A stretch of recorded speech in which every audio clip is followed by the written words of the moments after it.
ऊर्जा निर्मिती आणि संरक्षणासह नवीकरणीय ऊर्जेचं महत्त्व अधोरेखित करत त्यादृष्टीनं महत्त्वाच्या तरतुदी आजच्या अर्थसंकल्पात करण्यात आल्या।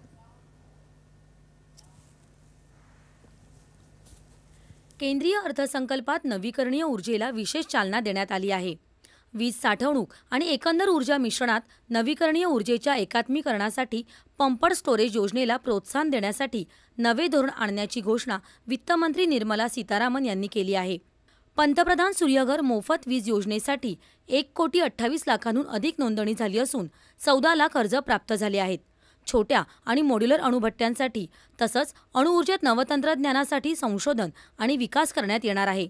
AUSC अर्थात प्रगत अल्ट्रा सुपर क्रिटिकल औष्णिक ऊर्जा प्रकल्पाच्या स्वदेशी तंत्रज्ञानाच्या विकासाला चालना देण्यात येणार आहे।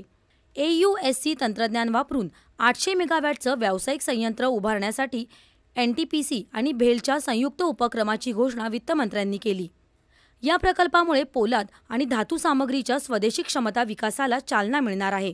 कार्बन उत्सर्जन कमी व्हावं, स्वच्छ ऊर्जेला चालना मिळावी यावरही अर्थसंकल्पात भर असून 60 क्लस्टर्समधल्या कांस्य, सिरॅमिक यासंबंधीच्या पारंपरिक सूक्ष्म आणि लघु उद्योगांचं ऊर्जा लेखापरीक्षण केलं जाणार आहे।